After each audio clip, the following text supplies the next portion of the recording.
Everybody, welcome back to another episode of FSi DFS Fantasy NASCAR Picks. I'm your host, BetRivers 31. We've got Dover, we've got the Monster Mile. Um, Gonna be a old race, I think. We had Talladega last week, which was a super speedway where it's a high variance sport that just makes it even more so. But I think today we should be able to kind of like hone in and build some safer lineups, be able to play a little bit more volume. So if it's the end of the month, if you have your crown boost, it's a great day for sports. We've got soccer, we've got NBA playoffs, NHL playoffs, we've got I think UFL if you play that is out there. We've got Xfinity, we've got Major League Baseball, multiple slates. So we cover everything except for UFL. It's not FSi. So if you go to the description of the video, it's only $6 for a day pass for VIP. So gets you everything pretty cheap there. So might be MMA fights. I'm not sure. I don't usually play that much.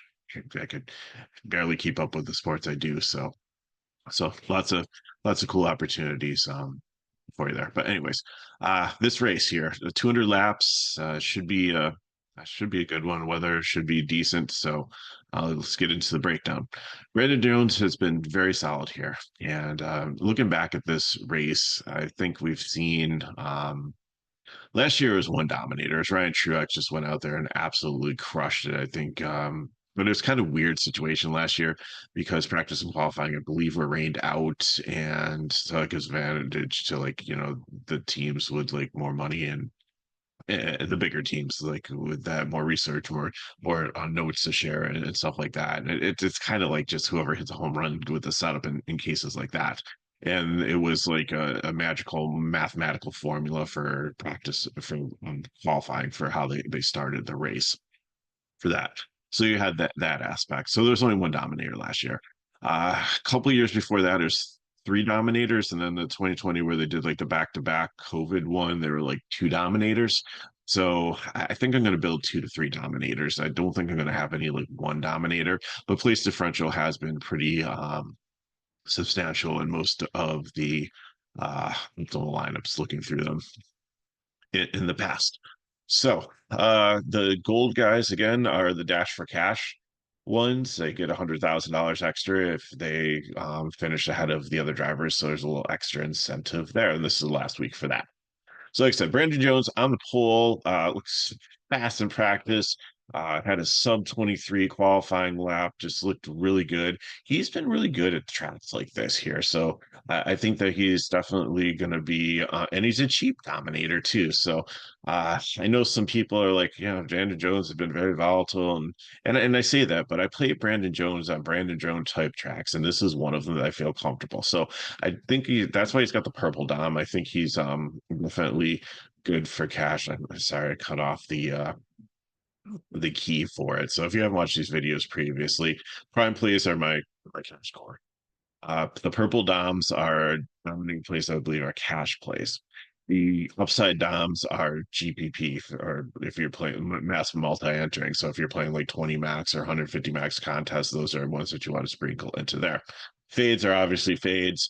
Cash plays are ones that I believe have enough floor. They maybe have a little bit of upside, but they definitely I look to try to get me like 4 to 5x just to be like a solid fill in play with the primes and in cash lineups if you're playing like double ups or like single entry things like that. And then GPPs again are just fill-ins for mass multi-entering. If you're using an optimizer or something like that, you probably want to sprinkle them in like 10-15%, but you want to really build your lineup around. And again, if you're using groups or something and if your optimizer has that, then like the dominator group, you want to pull like um 2 to 3 from that and setting roll. But anyways, back to the breakdown. So Jones, like him, love him actually. I think that he's very good at this track here, and I have no problem playing him in cash GPP. I wouldn't play him in like every single lineup. It's not like last week when Kyle Larson was on the pole, but I think he definitely can get out there. Riley Herbst, I think this is his first career pole. It's been a while since he's been up on the pole, I believe. So, and he's got dash for cash. Would it surprise me if he gets ahead of Jones? mildly, but I've seen it happen before. If Jones spins the tires on the start or whatever, and or misses a gear or something, then Herbst could get out there and lead early. I think it's just a matter of time before Algar gets out before both of them. He's the most expensive driver for a reason, for a good reason, because he's just been absolutely pretty dominant at this track and has just done really well. Over the years here on these types of tracks. So I think there's just a ton of upside there. And so he's going to be my first prime play. I think he's going to be very popular also. And for your two Dominator builds, if you want to go Jones to the lead early and then Allgaier to eventually get out there, I'm fine with that. And then if you want to figure out who the third one is, then that makes sense too. Austin Hill would only be an upside Dominator. It's not really a style track. For him. He's having a good season. He's having some radio issues during qualify or during practice. Hopefully they get that cleared up. He could hear the pit crew; they just couldn't hear him. So I mean, that's kind of better that way than the other way, in my opinion. Sheldon Creed, again, still kind of a volatile driver. Not necessarily sure this is a great track for him, but the JGR cars have been solid this year, so he's got a good team behind him, starting to mature a little bit as a driver. So again, he could be an upside dominator. He's aggressive enough, and you can pass here, especially as it gets more rubber down on these tracks.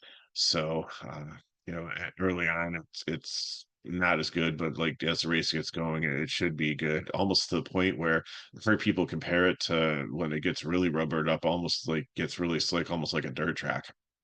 So, but then it seems like once the caution laps come and the tires cool down and stuff, it's not as much. But we've seen some long green flag runs here too, towards the end of the race too, which is good because that's what we want. We want the ability to be able to see some passing and some exciting races. We don't want to see a parade and follow the leader the whole time.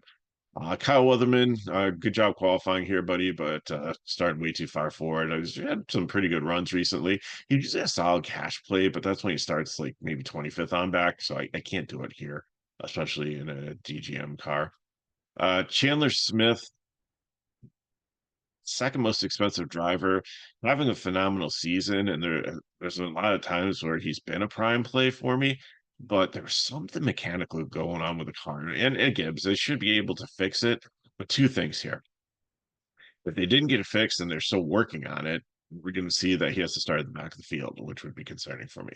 So I don't think I'm touching him at all this week. I just have just a gut feeling that this is not going to be a good week for him. So that's why I have an upside dominator. Normally he'd probably be purple, but here I'd rather play Allgaier. He's a pivot off Allgaier in GPPs, but I'd use him sparingly. Jesse Love, congratulations. First win last week. He's been knocking on the door all season. He dominant ARCA. He's got I just say, like, Kyle Busch and Austin Dillon, watch out. This kid is going to have a cup ride and maybe eventually, Hill and Love, like for this children's program, are the next generation now. And it's just a matter of time before they're both up in cup racing for RCR and really maybe bringing that program back to the forefront. You've got two very talented drivers here. Um, so I think Love has the dash for the cash because he won. So there's another little incentive there. New to this track, so it's a little bit concerning. Might be a little overly aggressive going for the dash for the cash and like trying to force things instead of waiting for the race to come to him. So that's why I have him as GPP upside dominator, not the cash play. Taylor Gray, I think, is just kind of here. And I don't know if he'll be able to finish in the top 10. I love the Gibbs program. I love Taylor Gray. I think that there's some very solid people here in this Gibbs system, in Smith, in Gray, and Corey Heim was going to get his first Cup start here. So when Hamlin and Truex retire up in Cup, I think you've got some really good people in the wings waiting to move up into there, or even to 2311 or Legacy, like however in this Toyota Racing Development Program. So, but again, I don't feel like this is Taylor's week. uh he should be solid, he should be good, but I think it's more of GPP. And I don't see him as even dominating this race, so he just gets the plain DV GPP and not the upside dominator take. Allmendinger, this is the only Holly car is actually worth anything out there. The rest of them were abysmal. Now, again, someone went out and practice or went out and qualified early before the rubber's on the track, so that kind of it's a slower track. And we'll see that in Cup when they have the like A and B practice and A and B qualifying, like less rubber with the tires not heated up. It's going to make it for not having as much speed and grip as like when there is rubber down. So and Allmendinger got to go out later on, so maybe that helped. Maybe the cars aren't that bad, but they really just look like they're all or nothing racing for trophies and not really trying to be competitive for championships this year. But Allmendinger, good driver experience here, so I can see him as an upside dominator. Not one of my favorite ones, but I just gotta put him in the group if I'm, in 20 maxes. Cole Custer, Fords just haven't been as fast here as the Toyotas and the JR Motorsports car. It's the same thing like Kozlowski was complaining about kind of um in Cup, saying that just like yeah, up here you have the Toyotas, then you have the Hendricks cars, and then Ford is like, in third behind them. So uh there's good driver experience here and stuff. So I think it's like kind of sneaky, and I like the place differentials that's built in here. 11 if he does move up. Uh, but like 11K is expensive. It'd be really hard to pair him with Allgaier. So it might be like Brandon Jones and or if I went like cute in a GPP and went like Herbst and went with the Fords, the Stewart Haas pair there. Or maybe I'll do that. Maybe I'll do like a Herbst Cole Custer, like contrarian build there. I think that would be pretty cool. And then Truex last year was really great, and Upside Dominator almost gave him the purple one. But I just like some of the other ones. But place differentials baked in there. You're getting a little bit of a discount. He's not quite 11K. So I think that he's good. But Sammy Smith, I really like here. JR Motorsports car could potentially get out there and lead this race. And he's only 8,700. So, like, you could make if you want to do a three dom race and just go JR Motorsports and think they nailed the setup and they're going to be good, and you get the place differential with Smith, you get Allgaier, who's just been a boss here, and Brandon Jones, who's been a really good track driver. Maybe that's your three dominator build in cash right there. I actually kind of really like that now that I'm like talking about this out loud. Ryan Sieg, Dash for Cash. The only reason I give him a GPP and not a fade starting this far forward, not a great track for him, but I think we might with the extra incentive.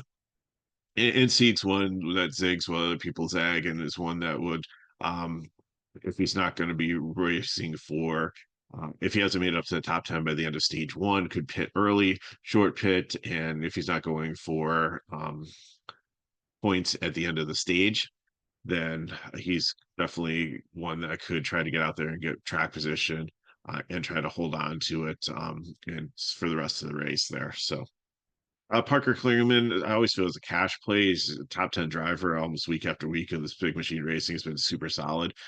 So definitely like him in cash there. Matt DiBenedetto had a great finish last week. Top 10, I believe he was 8th, 16th. Z cards are solid. DiBenedetto's a good driver, experience here at this track. I thought about putting the cash tag on him, but I left it at GPP, and I think I'll have low ownership because I think other people gravitate to other things. But if he's the last guy in your cash lineup, then I'm fine with that. Parker Retzloff, I like a little bit more. He's just in the short time here, he's been good. He seems to be able to pass. This Jordan Anderson team has been solid. So I like him for a top 10. Caden Honeycutt starting a little bit too far forward here in the GGM cars. I don't trust that much, so it's a fade. Jeb Burton's been solid also. Not a great track for him, but I think he can stay in the top 20 at 6,400. I think that's all I really need him to do. So I'm okay with that. Sam Mayer, 98. Like, I thought about making this a cash play just because the place differential's there. But other than his win at Texas, he is just, which I felt was kind of lucky there. He has had like 4 DNFs, and I don't know if his whole strategy now that he's kind of locked into the playoffs, unless like they have like super multiple winners and then they have to go back to points at that point, which like is rare that that happens, but it could possibly negate the win. But anyways, I think maybe their approach is different here, and they don't need to go for stage points as much, so it might help them. uh, but kind of priced in no man's land here. So at the GPP, maybe I'll play in one or two lineups, but until I see like super consistency with Mayer. Um, Again, I think that he falls in the same category as Brandon Jones on most tracks on Sheldon Creed. I just don't trust um, him to be consistent enough to play cash. Anthony Alfredo, a great run last week, and he's had some great runs recently. Uh, GPP and I think a solid GPP play, maybe another borderline cash play. Like this 6K range is like loaded with great fill-ins depending on where you are up top. Like you have Jeremy Clements, you have Burton, you have Retzloff, you have Di Benedetto, and you have Anthony Alfredo, who's like most expensive on him. That's more like his GPP just based on the price. If he was like 61 or 6,200, I think I'd like him a lot more. Corey Heim, I love here too. Again, 8K might be no man's land, but it might open up what you need up top or give you a more balanced lineup, which might be different enough to be very successful here. Love the place differential. He's going to make his Cup debut also. He's probably one of my favorite young drivers, and I say it over and over again. He's really good, probably one of the best drivers in the Truck Series. He's really held his own here, coming up to Xfinity. He's going to move up the Cup, and I'm going to be excited about that to see him in the 43 for Jones this week. So, really like that. Ellis is a strong GPP here. The Alpha Prime cars have been good. Kelsey's fades are a little too far forward. Clement, like I said, is always a solid cash play if you start in 25th on back. Quaffle here, Carson, in a JR Motorsports car. He, again, because they don't have many owner points, didn't get to go out there and put down a lap with rubber. So I think he's going to be very popular here, too, and a solid cash play with place differential. He has run well here. He's got a lot of experience in other racing ones. He ran really well in the ARCA race here on Friday. So again, I think he's a solid cash play down here too, if you can get to him in that price range. I think that's why and maybe like if you're not going with a three dominator build, if you stick to this AK range with like Heim and Quaffle, um, I think it's definitely like could give you a solid balanced build that might give you advantage if people are trying to go SARS and scrubs don't work out or have mechanical issues or wreck or something like that.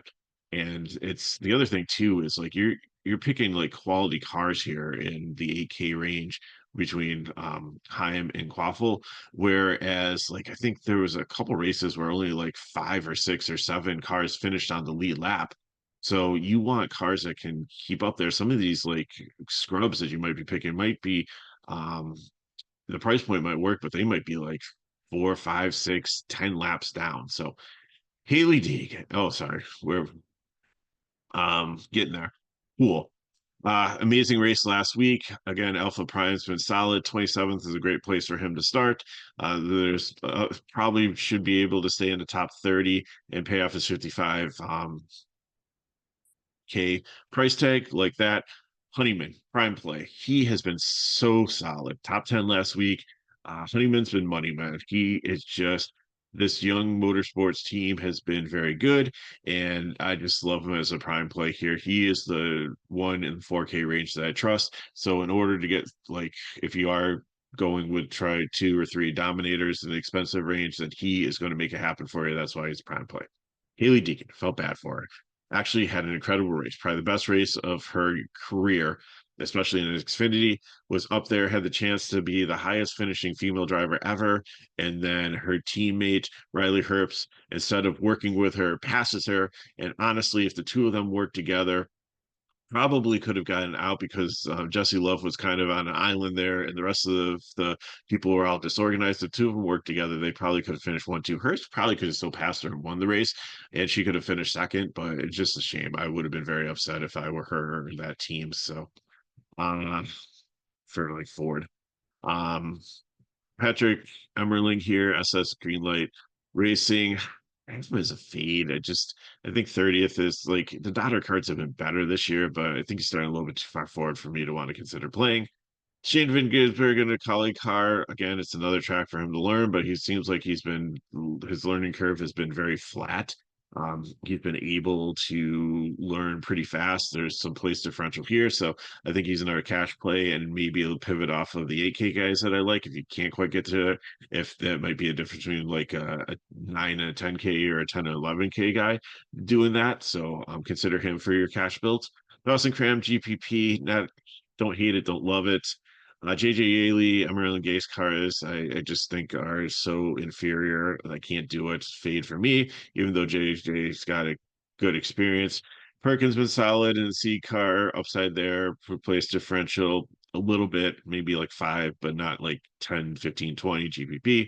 Smith in a JD car, uh, barely made it in here, so don't really like him. Daniel Dye, I think, would be popular. He's had some solid runs here in this collie car. I just don't know why.